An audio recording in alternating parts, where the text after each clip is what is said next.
Hey friends, in this video we are going to study about hormones and their receptors. आज हम इस video में शुरुआत करते हैं नाइट्रिक ऑक्साइड और कार्बन मोनोऑक्साइड से, जो कि लाइगेंड्स हैं और अपने रिसेप्टर्स के साथ बाइंड करते हैं। यहाँ पे मैंने प्रीवियस वीडियो में स्टीरॉयड हार्मोन्स और उनके न्यूक्लियर रिसेप्टर्स के बारे में कवर किया है और ये उसकी कॉन्टिन्यूएशन में वीडियो है। नाइट्रिक ऑक्साइड या कार्बन मोनोऑक्साइड की अगर हम बात करें तो ये एक ऐसे लाइगेंड्स हैं जो कि गैशियस नेचर के लाइगेंड्स हैं या सिग्नलिंग मॉलिक्यूल्स हैं। तो मैंने अपनी पहली वीडियो में इंट्रोडक्टरी पार्ट में बताया था कि लाइगेंड्स या सिग्नलिंग मॉलिक्यूल्स ये गैशियस नेचर के भी हो सकते हैं और ये केमिकली किसी भी नेचर के हो सकते हैं। तो यहाँ पे नाइट्रिक ऑक्साइड और कार्बन मोनोऑक्साइड गैशियस हैं और ये लाइगेंड्स हैं। यहाँ पे हम रिसेप्टर्स की बात नहीं कर सकते क्योंकि ये गैसेस हैं और इनको रिसेप्टर्स की एज सच कोई ख़ास ज़रूरत नहीं होती। हालांकि अल्टरनेटिवली इनकी शुरुआत किसी ना किसी रिसेप्टर से ही होती है, बट ये itself they do not require any kind of receptors because they are gaseous in nature and they can easily induce their functions inside the body, या किसी भी सेल के अंदर अपना फंक्शन इंड्यूस कर सकते हैं। तो सबसे पहले हम नाइट्रिक ऑक्साइड के बारे में पढ़ेंगे। जो नाइट्रिक ऑक्साइड एक बहुत ही सिंपल गैस है और एक पैराक्राइन सिग्नलिंग मॉलिक्यूल है। मैंने आपको अपनी पहली इंट्रोडक्टरी वीडियो में बताया था कि पैराक्राइन सिग्नलिंग होती है जहाँ पे नर्वस सिस्टम होता है, तो न्यूरॉन्स के बीच में जो सिग्नलिंग होती है उसको पैराक्राइन सिग्नलिंग बोलते हैं। और दूसरी चीज़ ये काफ़ी नेबरिंग सेल्स के अंदर होती है। तो नेबरिंग सेल्स के अंदर अगर हम सिग्नलिंग पढ़ते हैं तो उसको हम पैराक्राइन सिग्नलिंग में कंसिडर कर सकते हैं। तो जो नाइट्रिक ऑक्साइड है एक बहुत ही सिंपल गैस है जो एक मेजर पैराक्राइन सिग्नलिंग मॉलिक्यूल है in the nervous, immune and circulatory system. तो एक नर्वस सिस्टम में, इम्यून सिस्टम में और सर्कुलेटरी सिस्टम में ये काम आता है।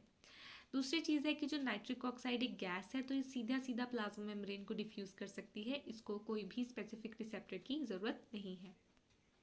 Now the next thing is कि जो नाइट्रिक ऑक्साइड है इसका जो एक्शन है वो स्टीरॉयड एक्शन से काफ़ी डिफरेंट है। प्रीवियस वीडियो में हमने जो स्टीरॉयड हार्मोन पढ़े हैं उनके लिए न्यूक्लियर रिसेप्टर्स की रिक्वायरमेंट थी और उनका मोड ऑफ एक्शन काफ़ी डिफरेंट था as compare to nitric oxide के एक्शन से। यहाँ पे लिखा गया है कि rather than binding to receptor that regulates transcription, nitric oxide alters the activity of intracellular target enzyme. तो यहाँ पे मैंने बताया है कि जो न्यूक्लियर रिसेप्टर्स थे उनको अपने एक लाइगेंड के साथ बाइंड करना पड़ता था और वो ट्रांसक्रिप्शन रेगुलेट करते थे, यानी वो रिसेप्टर की मदद से जो है लाइगेंड जो है अपनी बात डीएनए तक कर पाता था। लेकिन नाइट्रिक ऑक्साइड एक गैस है, उसको किसी भी रिसेप्टर की ज़रूरत नहीं है, वो सीधा सीधा ही अपनी एक्टिविटी शो करेगा by altering the activity of intracellular target enzyme. Body के अंदर, सेल के अंदर जो भी एक इंट्रासेल्युलर टारगेट एंजाइम होगा उसके ऊपर डायरेक्टली नाइट्रिक ऑक्साइड अपना एक्शन दिखा के अपनी सिग्नलिंग को कंप्लीट कर देगा। सबसे पहले हम बात करते हैं इसकी सिंथेसिस की। जो नाइट्रिक ऑक्साइड है वो सिंथेसाइज होता है आर्जिनाइन से। आर्जिनाइन एक अमाइनो एसिड है। Arginine in the presence of nitric oxide synthase ये एक एंजाइम है। सो नाइट्रिक ऑक्साइड सिंथेज की मदद से आर्जिनाइन जो है वो प्रोड्यूस करता है nitric oxide plus citrulline. Citrulline की यहाँ पे हमें पढ़ने की ज़रूरत नहीं है, हम पढ़ेंगे नाइट्रिक ऑक्साइड को जो कि एक पैराक्राइन सिग्नलिंग मॉलिक्यूल है। जब ये सिंथेसाइज हो जाता है तो ये डिफ्यूज हो जाता है out of the cell. Once synthesised, nitric oxide diffuses out of the cell and can act locally nearby cells because nitric oxide is extremely unstable. तो जो नाइट्रिक ऑक्साइड है बनने के बाद सीधा ही डिफ्यूज़ हो जाएगा और आसपास के सेल्स पे बहुत ज़्यादा जो है वो अपनी सिग्नलिंग शो करेगा, क्योंकि पैराक्राइन सिग्नलिंग मॉलिक्यूल है तो आसपास के सेल्स पे अपनी सिग्नलिंग शो करेगा। और क्योंकि नाइट्रिक ऑक्साइड बहुत ही ज़्यादा अनस्टेबल है तो अनस्टेबल नेचर होने के कारण भी इसको पैराक्राइन सिग्नलिंग मॉलिक्यूल की तरह एक्ट करना पड़ता है। यहाँ पे हम देखते हैं कि जो नाइट्रिक ऑक्साइड है वो अपने टारगेट एंजाइम पे एक्ट करता है और इसका जो टारगेट एंजाइम है उसका नाम है ग्वानाइल साइक्लेज। सो ग्वानाइल साइक्लेज पे जो है नाइट्रिक ऑक्साइड टारगेट करता है। होता क्या है कि ग्वानाइल साइक्लेज के पास एक बहुत ही एक्टिव साइट होती है जिसका नाम होता है हीम ग्रुप। तो heme group is the active site of guanylyl cyclase. Nitric oxide actually binds with the heme group of guanylyl cyclase. It activates this site which stimulates the synthesis of cyclic GMP, which is guanine monophosphate. cyclic guanine monophosphate.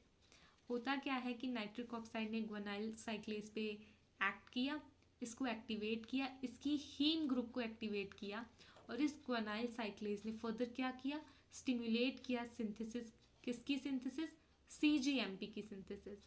और cGMP जो है एक second messenger है या secondary messenger की तरह act करता है। मैं आपको यहाँ पे बता दूँ कि सेकेंडरी मैसेंजर्स वो होते हैं जो कि प्रोड्यूस होते हैं in respond to the primary messengers. Primary messengers हमारे पास लाइगेंड्स या सिग्नलिंग मॉलिक्यूल्स होते हैं, और सेकेंडरी मैसेंजर्स वो होते हैं जो कि प्राइमरी मैसेंजर्स के सिग्नलिंग के कारण प्रोड्यूस होते हैं, और ये भी एक तरह के सिग्नलिंग मॉलिक्यूल्स की तरह ही एक्ट करते हैं, बट ये बाद में प्रोड्यूस होते हैं, तो इसको हम सेकेंड मैसेंजर या सेकेंडरी मैसेंजर्स बोलते हैं।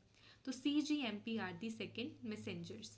तो हमने देखा कि नाइट्रिक ऑक्साइड ने किस तरह से अपने टारगेट एंजाइम को बिना किसी रिसेप्टर की मदद से एक्टिवेट किया और CGMP यानी कि सेकेंड मैसेंजर की सिंथेसिस करवा दी। Nitric oxide also modified target proteins by nitrosylation of cysteine residue. यहाँ पे जो नाइट्रिक ऑक्साइड है इसकी जो सिग्नलिंग है ये हेल्प करती है in the dilation of blood vessels, यानी कि जो ब्लड नसें हैं, जो खून की नसें हैं, उनको डायलेट करने में, उनको खोलने में, उनको वाइड करने में काफ़ी मदद करता है नाइट्रिक ऑक्साइड की सिग्नलिंग। यहाँ पे एक मैंने एग्जांपल से एक डायग्राम बना रखा है। ये जो डायग्राम है it represents the blood vessel. Blood vessel में एक्चुअल में 3 लेयर्स होती हैं। जो सबसे ऊपर वाली लेयर होती है ब्लड वेसल की उसको हम ब्लड वेसल वॉल कहते हैं, बीच की जो लेयर होती है उसको स्मूथ मसल वॉल कहते हैं, और सबसे अंदर वाली लेयर को हम एंडोथीलियल वॉल कहते हैं जो कि बनती है एंडोथीलियल सेल से। So blood vessel wall, smooth muscle wall and endothelial cell wall makes a blood vessel. और बीच में होता है ल्यूमन। ल्यूमन माने वो स्पेस जहाँ पे ब्लड एक्चुअल में फ्लो कर रहा होता है। तो वो फ्लो जो है ब्लड का वो 3 लेयर्स जो है उसको एक ढक के रखती हैं जो कि एक ब्लड वेसल वॉल बनाती हैं। तो यहाँ पे एक्चुअल में नाइट्रिक ऑक्साइड्स की जो है, नाइट्रिक ऑक्साइड की सिग्नलिंग जो है वो इस ब्लड वेसल वॉल के अंदर ही होती है। होता क्या है, पहला स्टेप होता है the release of neurotransmitter such as acetyl chlorine from the terminal end of nerve cells in the blood vessel wall. Blood vessel wall में जो भी न्यूरॉन्स हमारे पास प्रेजेंट होते हैं वो न्यूरॉन्स जनरेट करते हैं एक न्यूरोट्रांसमीटर को जिसका नाम है एसिटाइल कोलिन। तो acetyl choline is a neurotransmitter which is generated by the blood vessel wall through their neurons. उसके बाद क्या होता है, ये जो न्यूरोट्रांसमीटर्स हैं ये ट्रेवल करते हैं टू दी एंडोथीलियल सेल्स। ये एंडोथीलियल सेल्स के पास एसिटाइल कोलिन जाता है और वहाँ पे जाके ये नाइट्रिक ऑक्साइड की सिंथेसिस करवाता है। Here, these neurotransmitters act on endothelial cells to stimulate nitric oxide synthesis. होता क्या है कि जैसे ही नाइट्रिक ऑक्साइड्स अब एंडोथीलियल सेल्स में बन जाता है उसके बाद वो सीधा ही डिफ्यूज करता है to the neighbouring smooth muscle cells where it activates guanylyl cyclase resulting in the synthesis of CGMP which is cyclic CGMP which induces muscle relaxation and blood vessel dilation. So जो cyclic GMP है which is the second messenger, इसका काम है to induce muscle relaxation and blood vessel dilation. तो muscle को relax करेगा, relaxation से क्या होगा, ब्लड वेसल जो है डायलेट होगी, खुल जाएगी, जिसके कारण जो है बहुत ज़्यादा ब्लड फ्लो करेगा। और यही एग्जाम्पल है हमारे पास, nitric oxide is responsible for signalling the dilation of blood vessels that leads to penile erection. तो पिनाइल इरेक्शन की जो रीज़न है वो नाइट्रिक ऑक्साइड की ही सिग्नलिंग है।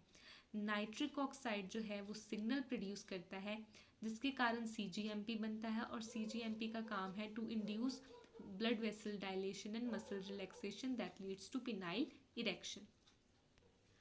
यहाँ से फिर एक बार हम डायग्राम से जो है इलिस्ट्रेट कर देते हैं कि न्यूरोट्रांसमीटर जो है वो ब्लड वेसल वॉल से जनरेट होता है जो कि है एसिटाइल कोलिन। ये एसिटाइल कोलिन ट्रेवल करता है एंडोथीलियल सेल के पास और एंडोथीलियल सेल के पास जाके मदद करता है NO की सिंथेसिस में, जैसे ही नाइट्रिक ऑक्साइड बनता है, because of the highly unstable nature it diffuses to the smooth muscle wall. तो ये नाइट्रिक ऑक्साइड उठ के स्मूथ मसल वॉल के पास चला जाता है और नाइट्रिक ऑक्साइड जो है किसकी सिंथेसिस करवा देता है, CGMP की, जो कि एक सेकेंडरी मैसेंजर है।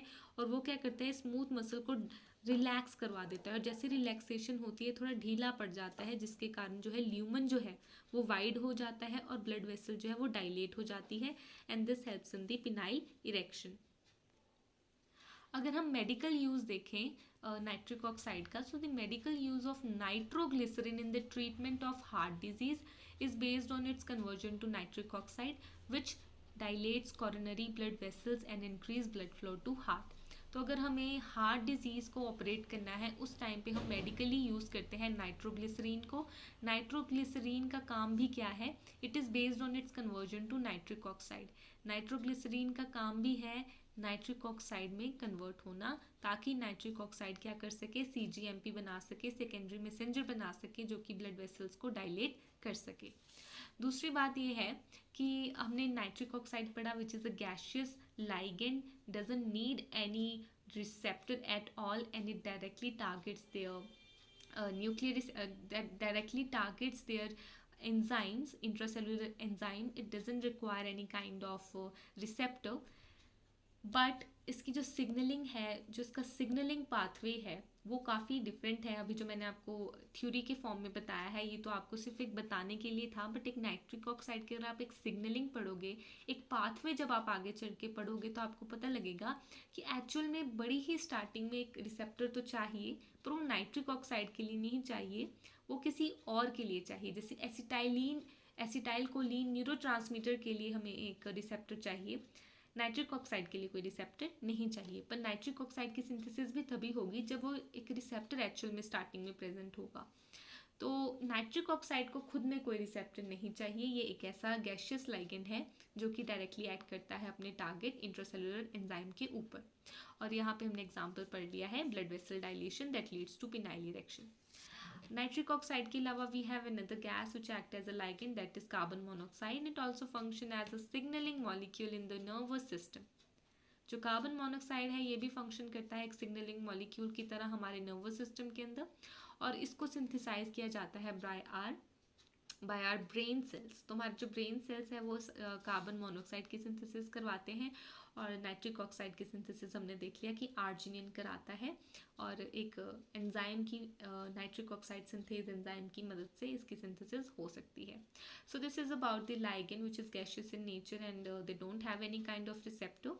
सो दिस इज इट, ये टॉपिक यहीं पे ख़त्म है। In the next video we will study about the neurotransmitters and then the peptide hormones, neuropeptides, growth factors which is in the topic of hormones and their receptor.